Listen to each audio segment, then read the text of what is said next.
Howdy folks, hope you've all had a good weekend and welcome to another episode of Mingles with Jingles. No sponsor this week, at least I don't think there is. Let's just put it this way, if there is, I've forgotten and they're probably going to want their money back. I'm fairly sure there's no sponsor this week, but once again a big thank you to everybody who supports me on Patreon and who subscribes on Floatplane.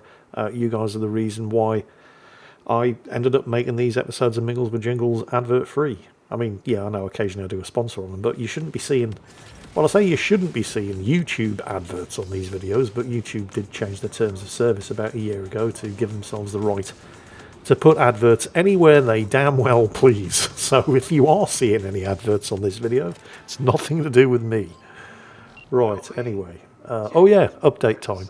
I mentioned last week I've got my colonoscopy on Easter Sunday. Yep, Zombie Jesus Day. We thought, that can't be right. No, it's right. Yeah, I'm going in on Easter Sunday. I've got the procedure at 11:30 in the morning. This does mean that there may not be an episode of Mingles with Jingles next week. Or if there is, it might not be on Monday because I'm going to be zonked out and sedated and all kinds of, good stuff on Sunday coming out from an operation. And I don't know how long it's going to take me to recover, because I normally do these videos on the Sunday to get published on the Monday. So it may be that I end up doing a Mingles late, like record it Monday morning when I've recovered, and you get the video in the middle of the afternoon instead of first thing in the morning. Well, first thing in the morning my time, depending on what time zone you're in, but you get the idea. Obviously a lot of you are going to be anxious to find out what the results of the colonoscopy are, as am I, because yeah, this is it. This is where I find out whether I'm going to live or die. I know I'm being a bit dramatic, but you get the idea. So, bearing all of that in mind, because I do want to do an episode of Mingles with Jingles next week, and I'm certainly going to try, but just in case circumstances conspire to make it not possible, there is one thing that I need to get out of the way first. I got a birthday wish that I had to get out to somebody on the 3rd of April, so it was supposed to go into next week's Mingles with Jingles, but I probably better get it out of the way here early, just in case. This goes to Greg... I can't pronounce that surname. It's something Polish. I'll have a go. Greg Nakanexny? Oh, no. I'm sorry, Poland. I mean, it's probably one of the less difficult Polish surnames to pronounce, but I still can't do it. Why can't you all be called Novak or something simple and easy like that? Well, anyway, Greg, happy birthday for the 3rd of April. It's your 32nd birthday. You were born in 1992. This birthday wish comes from your better half, Samantha. Apparently Greg's had a pretty rough 2024. His dog, German Shepherd called Rayla, had a fairly serious accident, but is now recovering nicely, so that's good news. And I hope you have a fantastic birthday on the 3rd.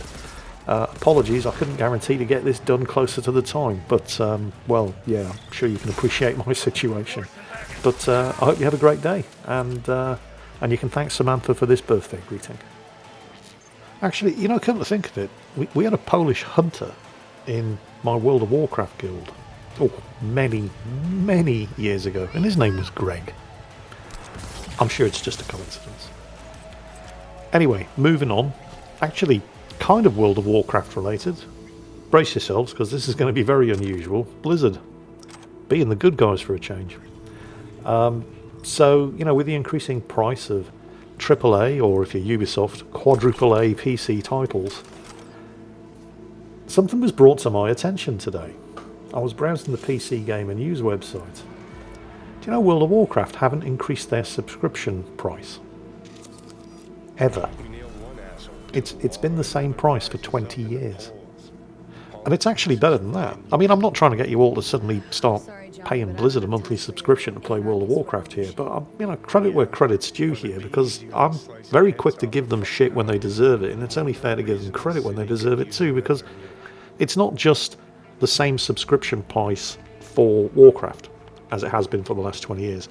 These days, you get more than just the one game, because the subscription gets you the current retail version of World of Warcraft, Dragonflight. It also gets you World of Warcraft Classic, it gets you World of Warcraft Wrath of the Lich King Classic, and it gets you World of Warcraft Season of Discovery. All for the same price, They charged for the original subscription when the game launched 20 years ago. And that's practically unheard of in this day and age. And they've got no plans to put the subscription charge up either, although they are one of the few MMOs remaining that do actually still charge a subscription model, where you pay a fee every month to continue playing. In fact, I can't think of another MMO that still charges a monthly subscription. I mean, I'm sure there must be. I could probably Google it and find out, but sitting here in front of the computer, right off the top of my head, I cannot think of another one that still does it. Just World of Warcraft. And I'm actually kind of happy about that. Because the vast majority of MMOs that did launch with subscriptions have now all gone free to play. And it's been terrible. Not in every case, though. I mean, there are exceptions. There are not many exceptions, but there are exceptions. Final Fantasy XIV, of course, being the big one. You buy each expansion and then you basically play for free. Guild Wars 2 was also still pretty good, even as a free-to-play MMO. But the majority of the others, going free-to-play was the death knell for the game.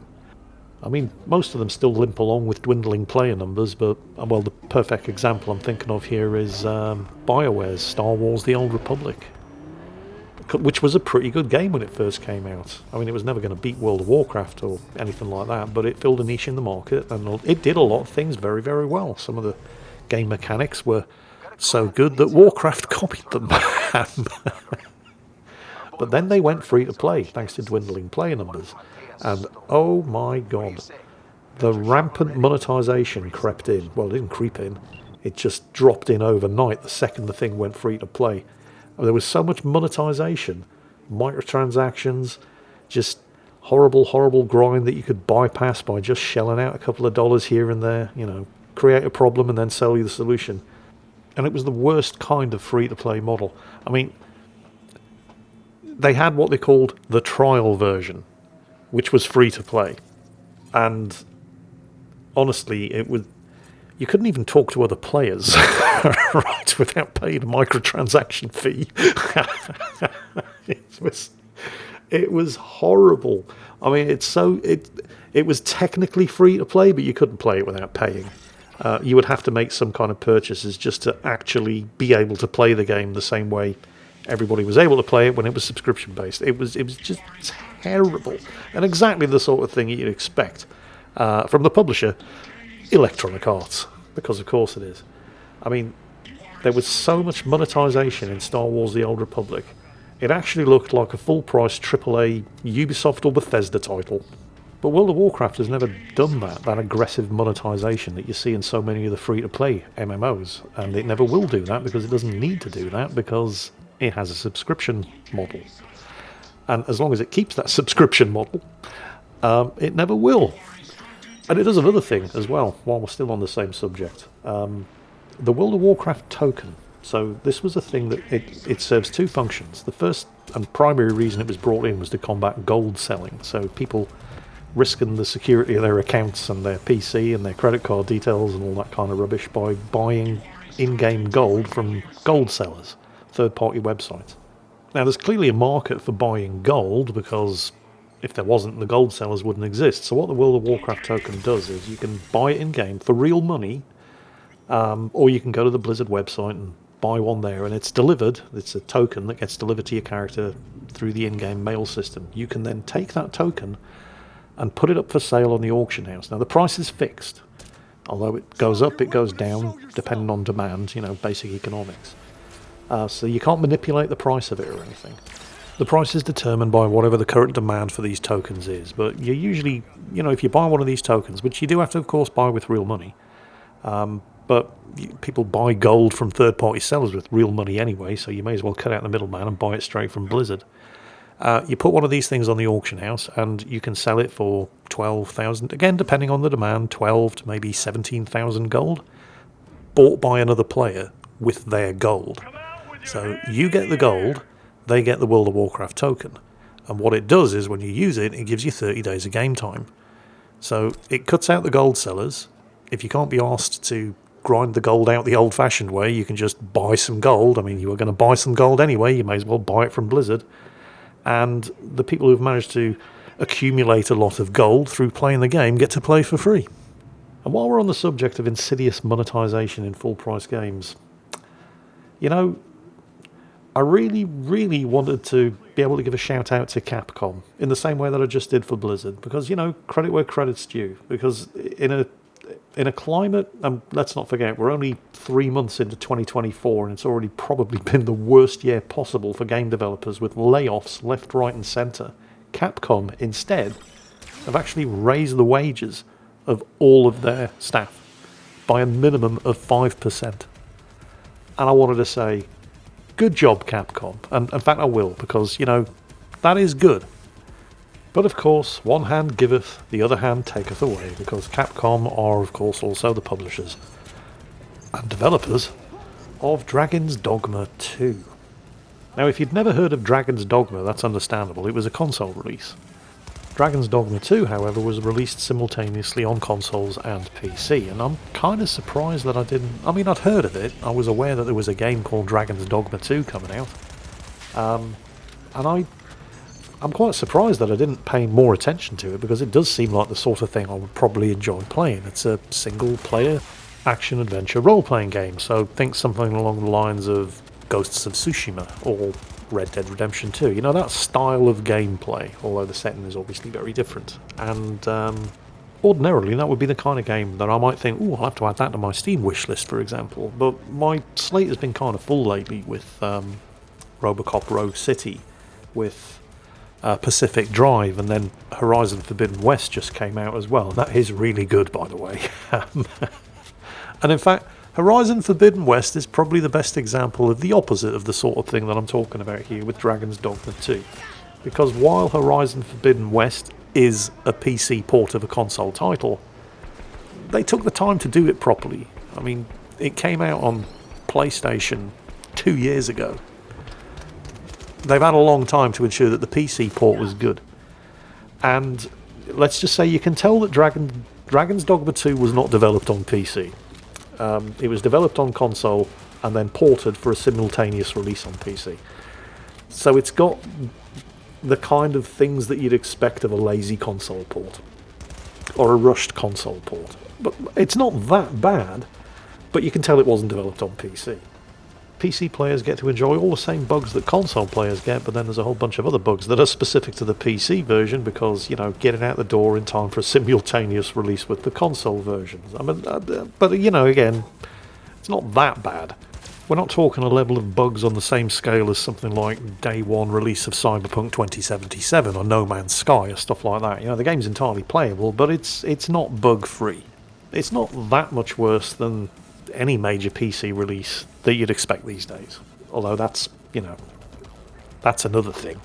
The fact that we kind of expect our games to be bugged on release, but, well, that's a rabbit hole I'm not jumping down in this particular episode of Mingles with Jingles. I'm sure you've got all of your own opinions on that. The game works. It's got a funny old save system, though, that's catching a lot of people out. And this isn't a bug, by the way. This is completely 100% working as intended. And you can see the theory behind it. They wanted to avoid save scumming, so there's none of what you can do in games like Skyrim, for example, where you take on a boss fight or you enter a dungeon and it goes horribly, horribly wrong, and you go, yeah, I'll just reload from the last checkpoint. Or I'll load an earlier save, because you've got multiple different save slots. You've only got one save slot in Dragon's Dogma 2, and this isn't necessarily a bad thing, but you need to be really, really, really careful where you load from, because the game... I mean, I say you only have one save slot in Dragon's Dogma 2, and that's not technically correct, because there are two positions you can load your game from. One is your last save, and the other is the last time you rested in an inn. Now, resting in an inn isn't something that people tend to do, because of how stupidly and ridiculously and hideously expensive it is. More on that in a bit. But for now, there are those two loading options, which actually are only one loading option, because what happens is if you go for the load from the last time you rested in an inn, and then realise, actually, this was 4 hours after my last actual save, so I'll go back to the menu and I'll load from my last save instead. Oh, no, you won't. Because if you load from the last inn that you rested at, it deletes your other save. Doesn't give you any warning either. It just does it. So, yeah, watch out for that one.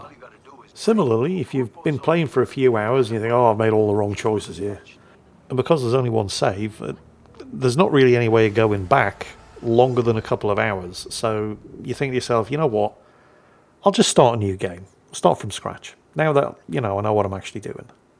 So you go back to the main menu and you look for the Start New Game option, and it isn't there. The only way to start a new game, once you've started playing, honestly, there's just some of the most bizarre design decisions. The only way to start a new game of Dragon's Dogma 2, once you have started playing, is to delete your existing save. But you can't do it from within the game. It's like they don't want you to try again from scratch. There is no new game option. The only way to start a new game of Dragon's Dogma 2 is first exit the game, then go to Steam and turn off cloud syncing in Steam, because if you don't do that, it won't matter if you delete your save file, it'll just restore it from the cloud, right? And you'll be right back at square one. Then you need to right-click on the game in your Steam library, go to Properties, turn off Cloud Saves in the General tab. Then you need to find your save file. And good luck with that, by the way, because Capcom have hidden it really, really well. It will probably be in a folder that looks something like this.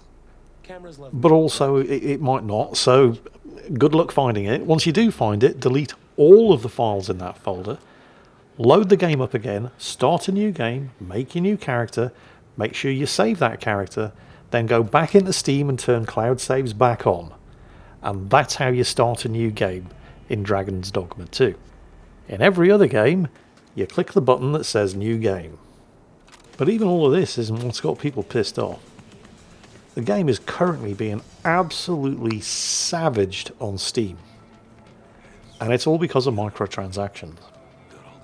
Now you might be sitting there thinking, well, this isn't exactly something new. A full price game coming out and then also having an in-game store with all kinds of microtransactions and day one DLC. I mean, that's just the sad state of the industry today. And you'd be absolutely right, but that's still not what's got everybody pissed off. I mean, it is, but it's actually far, far worse than that. You see, what's really yanking everybody's chain is because none of these microtransactions, none of the DLC, none of that was available in the versions of the game that were sent out to the reviewers. All of this stuff got put into the game after the reviews had been written. And some of these microtransactions are just ridiculous. What's that? You'd like to fast travel? $5, please.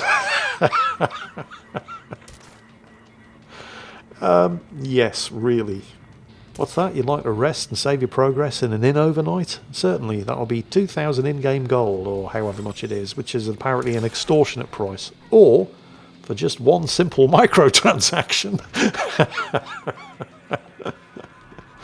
Oh, Capcom. You were doing so well, and then you went and released a lazy PC port of an obvious console title where PC players, even with decent machines, can't get console frame rates, that's flooded with pointless microtransactions in a full-price product that you sneaked in after all of the reviews had been written. Oh dear, oh dear, oh dear. Meanwhile, Horizon Forbidden West, released on the same weekend, and also a PC port of a console action-adventure role-playing game, but one that runs flawlessly, looks and sounds fantastic, and runs at whatever frame rate your PC is capable of producing. And once you've bought it and installed it, for less than Dragon's Dogma 2, by the way, you just play it. It doesn't pester you, asking you to put your hand in your pocket just because you want to fast travel. It's just, you just play the game. But there's more. Because if you were to buy all of the day one DLC for Dragon's Dogma 2, and there are 21 DLC items that you can buy for Dragon's Dogma 2, and that's not just including the stuff that you can buy in-game, but 21. If you were to buy all of those along with the base version of the game, we're not even talking about the deluxe version, which is by itself £15 more expensive than what you're expected to pay for Horizon Forbidden West. But if you do buy the base version of the game and all of that DLC, Dragon's Dogma 2 is now £34 more expensive than Horizon Forbidden West. Or to put it another way, the price of two damn games more expensive than Horizon Forbidden West. So for nearly double the price, and for more than double the price if you buy the deluxe version, Dragon's Dogma 2 gives you a janky, lazy, rushed PC port stuffed with microtransactions. Although, if I'm being completely fair, Horizon Forbidden West does come with DLC too. Except you get it for free. Horizon Forbidden West on PC includes the Burning Shores expansion, which originally released on PlayStation for $15.99, but it's included in the base $49.99 price of Horizon Forbidden West at no extra cost.